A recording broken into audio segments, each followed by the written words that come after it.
Yes, joining us now for more on the border situation is former Deputy National Security Advisor to President Trump, KT McFarland. Great to have you with us, KT.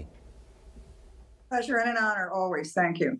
So I'd like to get your perspective on Title 42 and what we're now hearing from Democrats, Chuck Schumer, Gavin Newsom. Somehow after the election, they're now concerned about Title 42 expiring, even though they've known for literally months or even years, I guess, that this is going to come to an end someday. They've done nothing to prepare for this, and now they're trying to blame Republicans for dragging their heels. How do they expect the American public to buy this? Well, they don't really care, because who does this really affect? The quote flyover states. The fentanyl crisis, which is because of an open border. The fentanyl crisis doesn't affect Washington, D.C. It doesn't affect the people in the Democrat cities, or at least they think it doesn't. And so as a result, they're really not paying a lot of attention. Title 42 was a fig leaf for them. They used it. They used something President Trump had put in place. And they said, well, now we've got to, this is how we're keeping people out of the country because of a COVID era regulation. Well, now that it's about to expire, they have no plan. In fact, in reality, what they've done is turn over our southern border to the drug cartels and to the human traffickers. And so as a result, there are people just walking across the border. Who knows what they're carrying with them?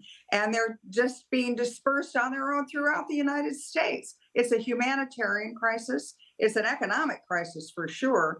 And it's a national security crisis. But they don't want to do anything about it because, after all, they don't really care about the people it affects, and they're far more concerned with what they think is their base. Right, and now it's after the midterms, so here we go. Another national security concern, KT, somewhat of a sleeper, but a lot of people are taking notice now. The Senate on Wednesday approving that ban on TikTok.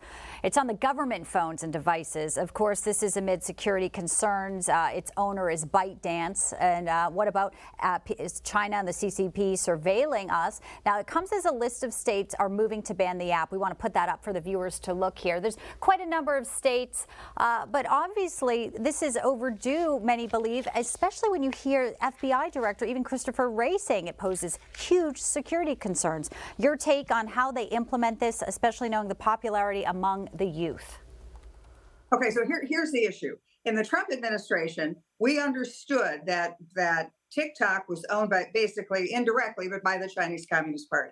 And in 2017, China passed a law, a national security law, saying any company, any Chinese individual, anybody has to give the intelligence services of China exactly what they asked for. So in effect, we realized that TikTok, which was an application that could spy on Americans, that was going to all go over to the Chinese Communist Party. That's why we moved to have a ban on TikTok, not just on government phones, but a ban on TikTok, period. Or insist that TikTok had to be sold to an American citizen and not be owned by the Chinese Communist Party. Now, the reason it's such a problem is, first of all, Biden, he got rid of that ban, and so TikTok is now everywhere.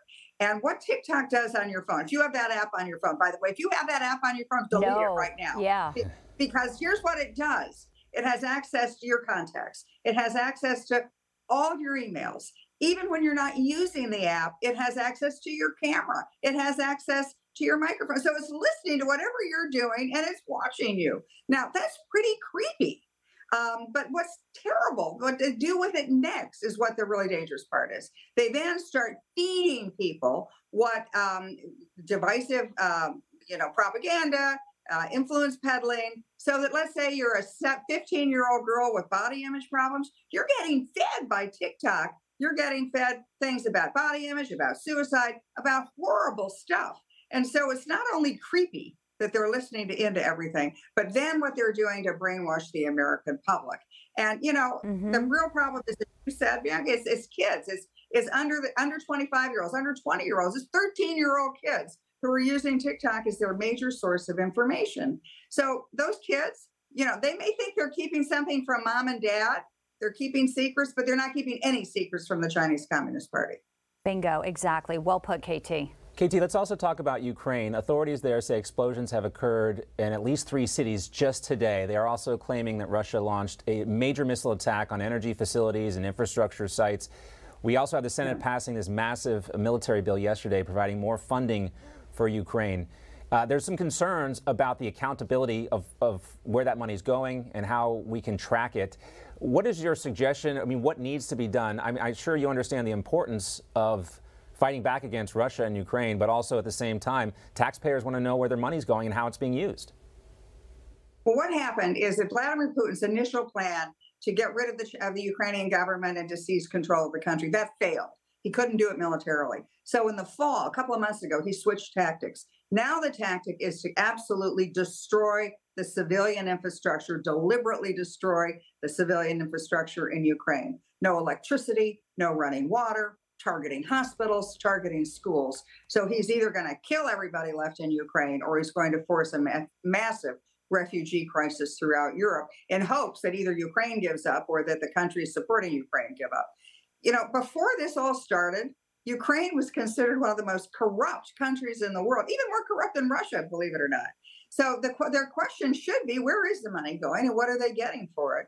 But at the same time, you know, I don't see how Ukraine, quote, wins this war, because Russia will stop at nothing. Vladimir Putin knows he can't survive if he declares unconditional surrender or if he pulls his troops back. So I sure hope everybody is looking for an off-ramp for this, because otherwise the country of Ukraine may not exist in another year's time.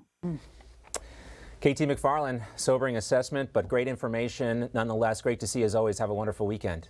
Thanks, KT. Thank you both.